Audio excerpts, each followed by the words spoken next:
Welcome to another English Solutions for Business and Life video. Today we will be looking at the Global Pre-Intermediate book, Unit 5. We will start with the vocabulary section now. In this Unit 5, we looked at jobs and work vocabulary, and we will also look at leisure activities and some examples. So let's begin. First of all, let's look at some examples of jobs. I didn't put every single example that we had in the book here in the video because most of them are really easy. I put the ones that could probably have more questions about them. For example, builder. Builder is a person that works building constructions, making buildings, and knows a lot about construction work. We could also call builders construction workers. Now, a lawyer is a person that knows a lot about laws. They study laws and they help people when they have law problems. For example, I got sued, so I had to get a lawyer. A lawyer would help me if I got sued. A shop assistant or a shop clerk is someone who helps people when they're buying something at a shop. It could be a technology shop or a simple store, and they would have the item and get you to pay for it. Also, they could give you information about items if you're looking for something specific. You could look for the shop assistants and they can help you. A disc jockey. What's a disc jockey? A disc jockey or a DJ is someone who is in charge of the music in a party or in a club.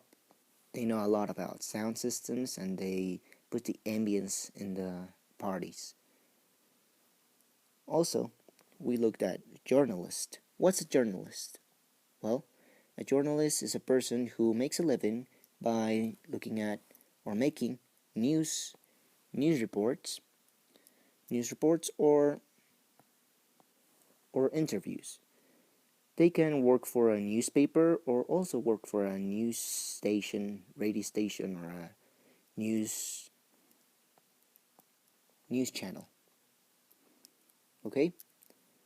Now let's look at some other vocabulary. We looked at some words in the book that might be a little bit new for some people.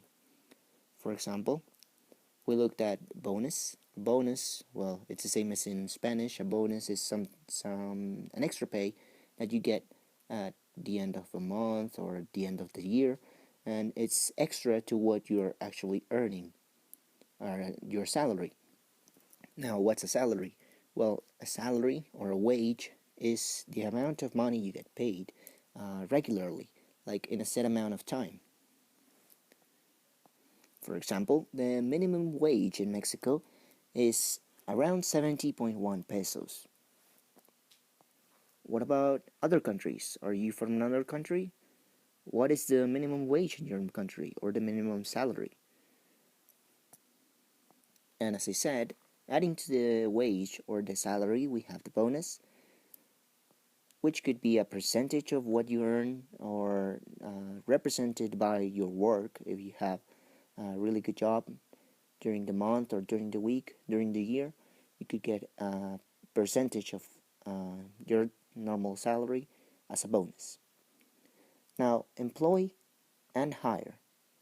Employ and hire, they're both verbs, and they mean when someone gives a job to another person. It means giving jobs or giving work. Employ can be a continuous action. For example, a company can employ 6,000 people for a set amount of time. And hire is the action of actually giving jobs to people. Like you could hire a secretary to get a hold or organize your documents, and you could hire a construction worker to help you build your house, or an architect to plan the blueprints of your house. Let's look at some examples. For example, we employ women and men alike. This could be a company saying that women or men are both equally um, working in this company. My company is hiring people like you. Hiring, like right now, it's giving jobs to people that have your abilities, so you should probably apply. Now, when you apply for a job, you normally go to interviews. An interview is where one person, normally the person who's in charge of the job, will sit down and talk to you sometimes, and they will ask you questions about your abilities and your strengths and your weaknesses, and see if you are for the job. So it's a series of questions, and they also give you information about the job that you are looking for. So um, both the person that's hiring you will get information about you and see if you're fit for it, and you can see if the job actually applies to you and if you have the qualifications needed for this. In case you don't have the abilities needed, and but most of the interview was good and they actually do hire you in a job, they give you the job, well, they can give you training to teach you the things that you didn't know about the job and to help you do a better job in the work that you now have. Okay, so other word vocabulary that we looked at in the unit are these phrases. These phrases, for example, mean different things. Calling in sick.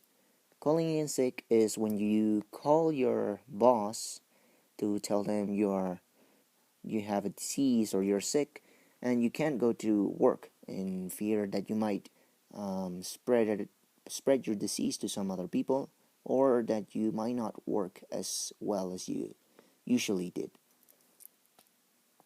So if you call in sick, you might ask your boss to let you take a day off.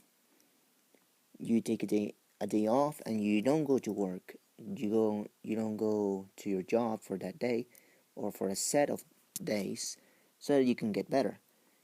You can say, for example, I have a fever, so I'll take this Monday off. Take this Monday off. This Monday, you can specify the day of the week, and you can say the reason that you're taking the day off.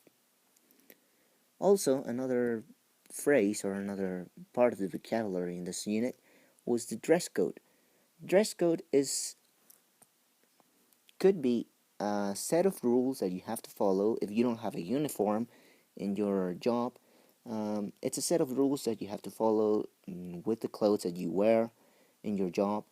For example, some companies you have to wear a tie if you're working in offices, or a button-up shirt in the case of men, and in the case of women, they could have a skirt, a long skirt, or other work clothes. Also, the uniform can have a dress code in some cases. For example, the shirt has to be tucked in some, so it's tucked in, and the shirt goes inside the, the pants or the trousers, and also they have to have a clean shirt, clean skirt in the case of women, so that they give a good appearance for the company. Now that we looked at some leisure activities, some work vocabulary, let's look at some leisure activities. In the book, we looked at words that can help us say or talk about leisure activities. For example, the verb to watch.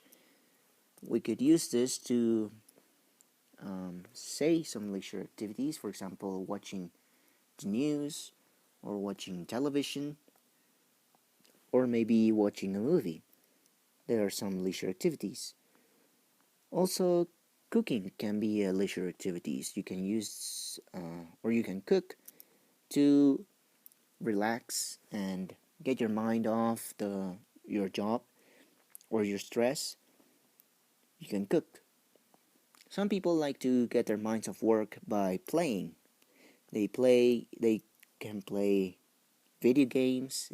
Some people like playing video games, some people like playing sports, some people like playing chess. So it's just a way that they relax, their leisure activities. Some people are more social, they like to chat with other people, chat with friends, chat on the phone. It's also a way to use this verb. Now, do.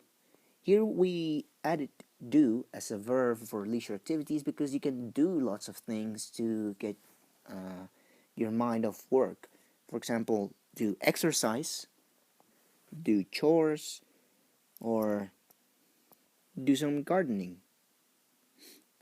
Another normal leisure activities can be read. Some people like to read the newspaper, some people like to read books, some people like to read magazines or news articles. Other people like to collect things, for example, stamps. They like to collect coins as a hobby. They like to collect um, other things such as video game items or music albums. Some people, well, we can also use the go for to make phrases of leisure activities. For example, some people like to go for a walk or go for a drink with friends or with family.